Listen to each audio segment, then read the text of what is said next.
안녕하세요. 글로벌 경영학과 18학번 이현민이라고 합니다. 저는 오늘 대외 활동으로 나의 역량 키우기라는 주제로 30분 정도 발표를 맡게 되었습니다. 우선 목차를 간단하게 살펴보면 제가 해외 봉사를 하면서 느꼈던 점이나 동아리 활동이나 CJ나 로레알 이런 다양한 회사들과 천막 협력을 하거나 대외 활동을 하는 과정에서 느꼈던 점들 그리고 배웠던 점들을 중점적으로 다뤄볼 예정이고요.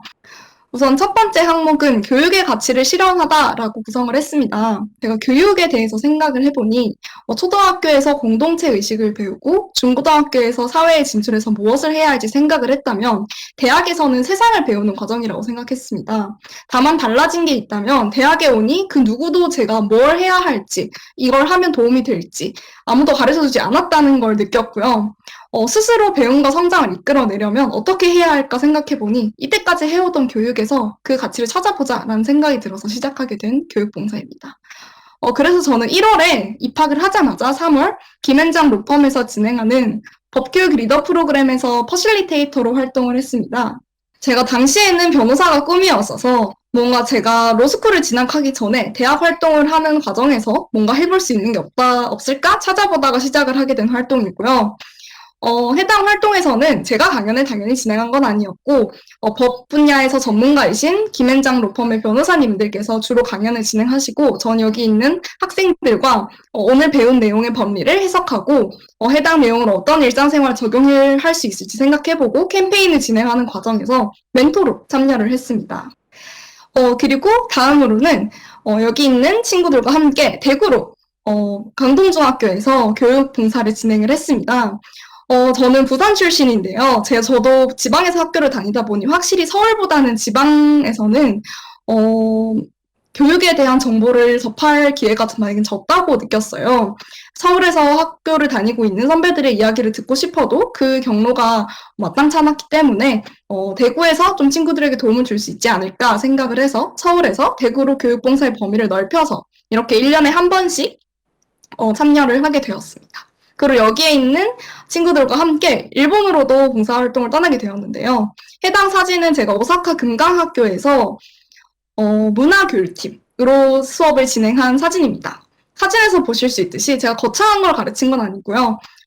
자르기, 오리기, 색칠하기 이런 활동하면서 친구들과 즐거운 시간 보내고 왔던 것 같습니다. 여기서 2년이 이어져서 3년 동안 매년 오사카 금강학교에 가게 되었고 해당 활동을 통해서 사람을 많이 만났다는 게 가장 큰 가치였던 것 같아요. 왜 교육봉사의 얘기를 이렇게 주절주절 늘어놓았냐 하면 이렇게 다른 환경에서 다른 경험을 하고 살아가는 사람들을 만나면서 제가 많은 경험을 하고 새로운 시각을 갖게 되었다는 건데요. 일본에서의 봉사활동이라든지 강동중학교에서의 봉사활동을 하면서 거기 학생 친구들과도 소통할 수 있었지만 함께 교육봉사를 했던 사람들과 폭넓은 인간관계를 좀 유지할 수 있었던 것 같습니다. 이렇게만 말씀드리면 제가 그냥 착실하게 열심히 공부하고 교육봉사 다니면서 그 와중에 조금 놀았다라고 생각하실 수도 있을 것 같아요.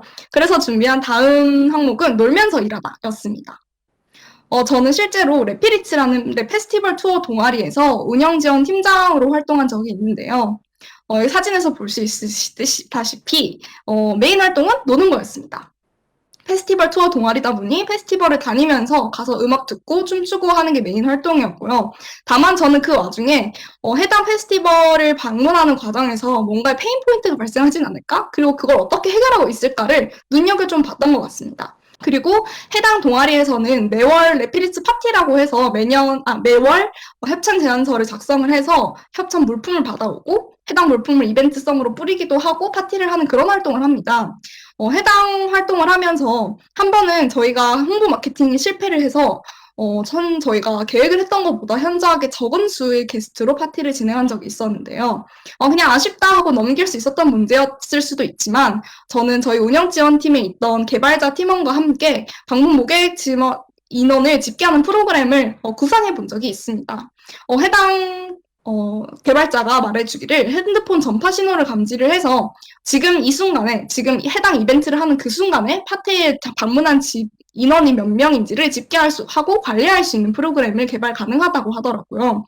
해당 아이디어를 들으면서 단순히 놀기만 하려면 놀기만 할 수 있었던 활동에서 뭔가 생산적인 것들을 뽑아내고 자연스럽게 전공 경험을 살려서 비즈니스 필드에 대한 경험을 높일 수 있었다고 생각을 합니다. 그래서 다음은 일하며 놀다였는데요. 방금 주저주저 설명드렸던 그 페스티벌 동아리에서의 시각이 CJ 라이브시티의 마케팅 부서로 활동하는 데에 큰 도움이 되었던 것 같습니다. 저는 작년 1월에 미국 라스베가스에 가서 CES 2025를 실제로 참관을 하면서 요즘 어떤 IT 기술이 유행인가, 어떤 것들이 시장을 선도하고 있나를 배우면서 미국 여행을 좀 즐기기도 했습니다.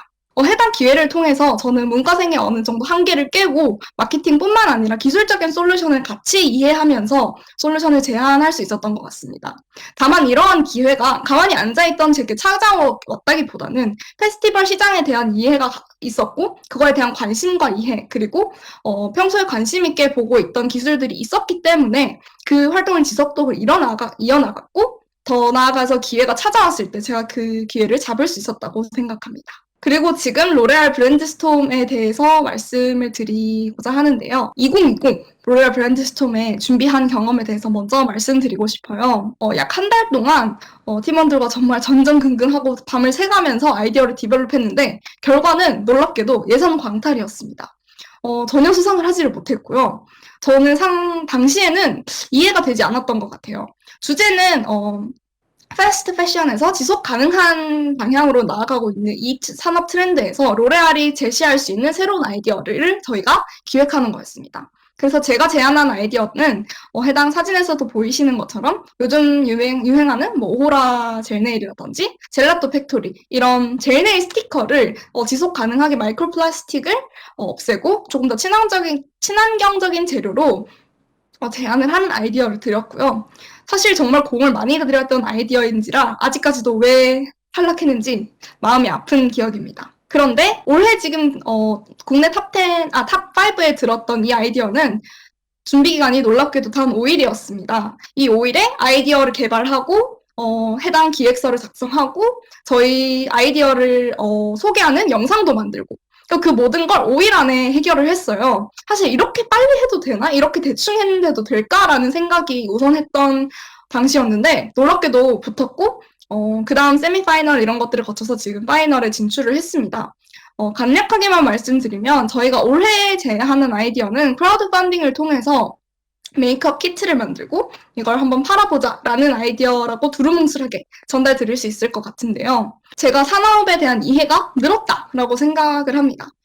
이 로레알 브랜드스톰 말고도 저는 다양한 산학협력이나 공모전에 참여한 경험이 있는데요. 하나하나 해나가면 할수록 떨어지는 것도 많았지만 점점 합격하는 것들이 많아지는 걸 제가 체감했습니다. 유행이고 트렌드인 요소들이 적절하게 배합이 되고 제가 그걸 매력적으로 전달을 할 때 공모전에서 수상을 하게 되는 것 같습니다. 작년에는 뭔가 투박하게 내가 뭔가 공을 들여서 아이디어를 제시를 하고 그걸 그냥 투박하게 던졌다면 이번에는 로레알의 입장에서 로레알이 지금 매력적으로 느끼는 포인트가 어디일까? 지금 인더스트리의 방향은 어떻고 그 과정에서 뭔가 소비자들이 주목할 만한 요소들이 무엇이고 우린 그걸 어떻게 매력적으로 전달할 수 있을까를 고민하고 뚝딱뚝딱 장표를 찍어냈던 것 같습니다. 저는 학생 성공이란 시행착오다라고 정리를 했는데요. 목표 성취 이외에도 이를 성취하는 과정 속에서 시행착오 역시 성공의 일부라고 생각했기 때문입니다. 제가 좋은 결과를 얻었던 것들은 정말 많지만 그만큼 실패했던 것들도 많았고 이런 시행착오마저도 제가 자산으로 만들고 작년엔 이런 게 부족했구나를 인사이트를 얻고 다시 성공을 위해서 도전을 하면서 그 겪는 수많은 시행착오들이 학생 성공을 만들어 나가는 그 과정 속의 일부라고 생각을 했습니다. 제가 좋아하는 말인데요. 천재는 노력하는 자를 이길 수 없고 노력하는 자는 즐기는 자를 이길 수 없다라는 식상하지만 되게 의미 깊은 말이라고 생각을 합니다. 저는 항상 하기 싫으면 하지 않았습니다. 재밌을 때만 했고요. 내가 이왕 할 거면 즐기자라는 마음으로 열심히 하다 보니까 좋은 결과가 따라올 수 있었다고 생각합니다. 그리고 기회는 어디에나 있고 제가 주어진 상황에서 내가 즐기는 일을 하고 나만 즐기는 게 아니라 거기서 뭔가 생산적인 요소들을 뽑아내고 뭔가 실제로 기획해보기도 하고 다른 사람들과 합을 맞춰볼 때 특별한 커리어가 된다고 생각을 합니다.